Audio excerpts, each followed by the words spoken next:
I've been living with the King for 30 plus years now. It's always with me. I've never been anywhere without it.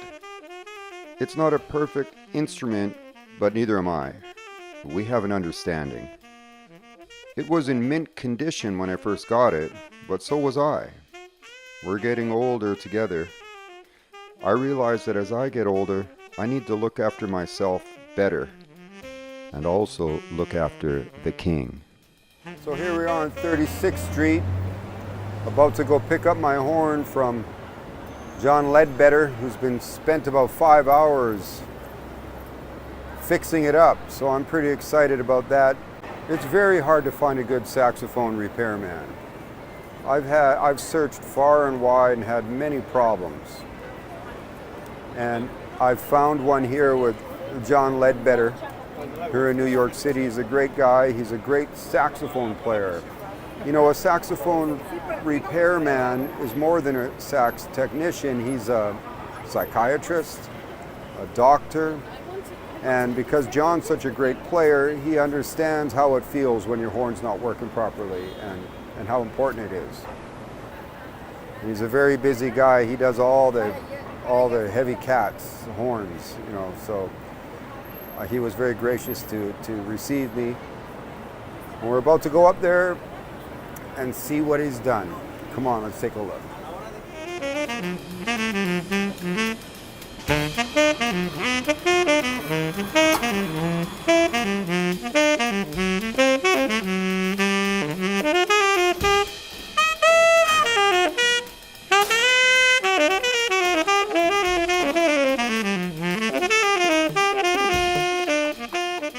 Alrighty, so I'll just talk a little bit about some of the things that I did to your horn, Rob. One of the things that when you brought in your saxophone, you had some pretty bad palm key leaks, which are the most common area of the saxophone to leak because a lot of the moisture and debris and all kinds of stuff immediately gets trapped in these keys, and the pads become hard and they no longer seal, essentially. And when the saxophone as a machine doesn't have good seal up top, the entire thing doesn't play very well. So I always like to look there first, and definitely what you had there were old pads, so I just replaced all of them with brand new pads. I started there. Also, I noticed that the key action on your palm key pads, because it's an old King, they had this sort of kind of like metal spring rubbing against metal, a metal catch, and that was the design of the Kings back in the day. So what I did was I basically took all your springs off and I wrapped them in Teflon, and I wrapped the catches in Teflon as well, so that it would be a smooth on smooth surface. When you reduce friction like that, you can also improve the seal of the instrument.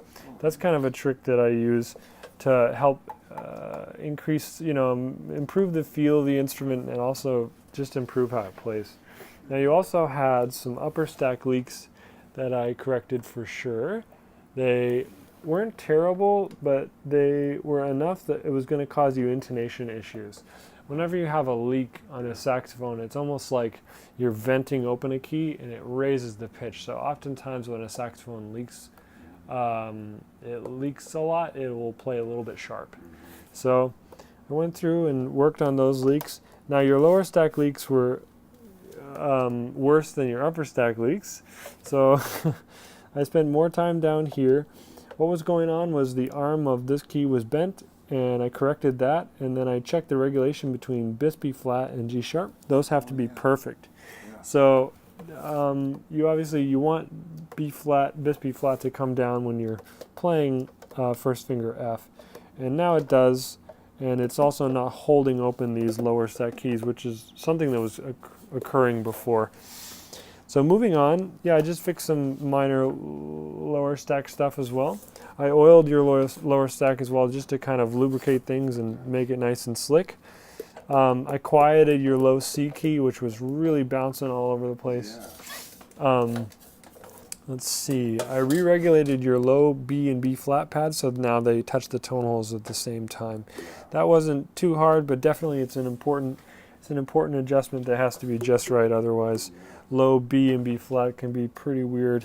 They'll be sometimes even wobbly. You're missing a screw, if you recall. I don't know if you remember that, but in your lower guard. So the king screws are set kind of a different thread pitch than most of the other saxophone manufacturers. So I took one of your king screws out from a different guard, and then I basically figured out what thread pitch it was, and then I made a screw for your new thing. So you have a new screw. Yeah, thanks, bro. And then final step is I fit the neck to the tenon just a little snugger, so that when the screw is down, it is airtight and there's no wibbly wobbly. And that's that.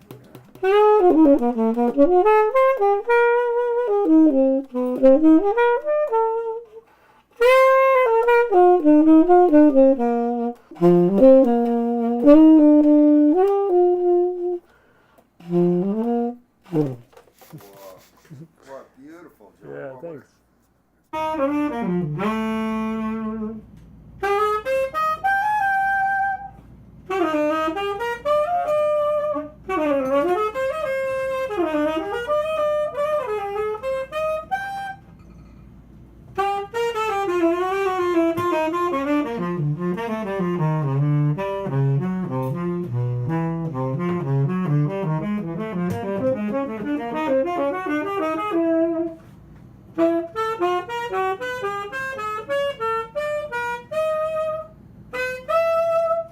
Yeah, John, that's Sound good, very man.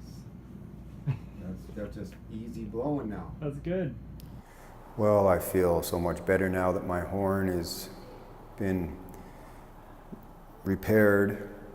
I need to do that about once a year because of all the outside playing and, you know, the being on the beach and everything and in the desert. And John worked on my horn for 5 hours. And it's money well spent. Now I just want to take my sax and go play it because it's so easy to play now.